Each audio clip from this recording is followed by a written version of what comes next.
n'a jamais sa langue de sa poche. Mais depuis le début du mouvement des Gilets jaunes, Mathieu Kassovitz se déchaîne. Sur les réseaux sociaux, l'acteur et cinéaste dialogue sans filtre avec les manifestants et leur soutien. Dernier exemple en date avec son clash lundi soir avec Philippe Poutou. Explication. Mathieu Kassovitz sur Twitter. Un festival permanent. Depuis qu'il s'est inscrit sur le réseau social, en 2013, l'acteur et réalisateur français enchaîne les clashs et les bons mots au gré de ses humeurs et de l'actualité du moment. On se rappelle qu'il s'était réjoui du braquage de la starlette américaine Kim Kardashian en tweetant fier d'être parisien.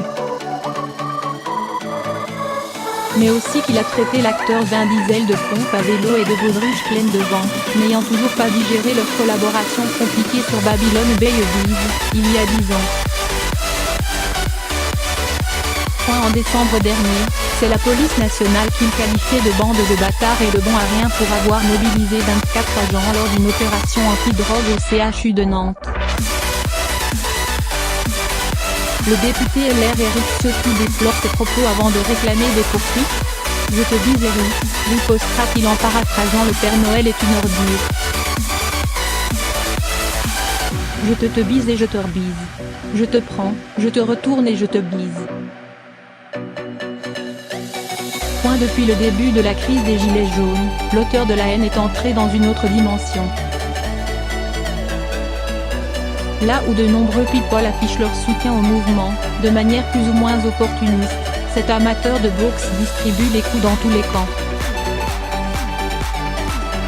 Les politiques coupables de récupération, les manifestants proches de l'extrême droite et les casseurs. Tout s'y passe, à raison de plusieurs dizaines de tweets par jour.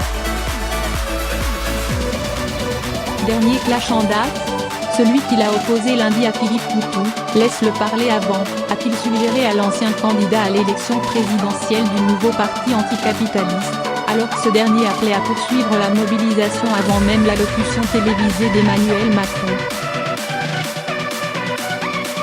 Alors, heureux Mathieu, maintenant Macron a parlé et on est bien avancé, lui a répondu dans la soirée l'ouvrier et syndicaliste. Riposte quasi immédiate du cinéaste qui a appelé à voter Macron au second tour face à Marine Le Pen.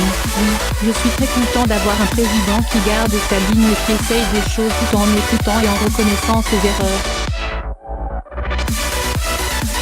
Et toi, tu n'as pas aimé le ton de sa voix ou la position de ses mains? Tu voulais quoi? Une Mercedes neuve et le SMIC à 500, Philippe? Il a les élus du Rassemblement national dans le collimateur, tout comme Nicolas Dupont-Aignan. Mathieu Kassovitz ne manque jamais une occasion d'épingler les figures de la France insoumise.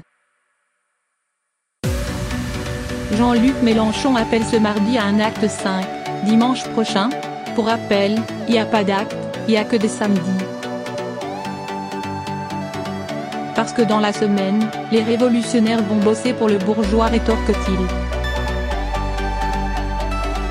Parfois, ses réactions sont plus lapidaires. C'est qui ce débile mental? S'est-il interrogé en découvrant, le 2 décembre, la vidéo de François Ruffin réclamant la démission d'Emmanuel Macron dans son écharpe tricolore. Autant dire qu'il s'est rapidement fait de nouveaux amis. S'il adore la provo, ce fervent défenseur du vote blanc a aussi des raisonnements argumentés, comme en témoigne cette série de tweets postés le 3 décembre. Chasser le naturel, il revient au galop. Réagissant au rétropédalage lundi dans TPMP de Franck Dubosc, qui s'était désolidarisé des Gilets jaunes après avoir été l'une des premières personnalités à appeler à soutenir le mouvement, Mathieu Kassovitz s'est fendu ce mardi matin d'un tweet moqueur. Bientôt un débat entre ces deux-là?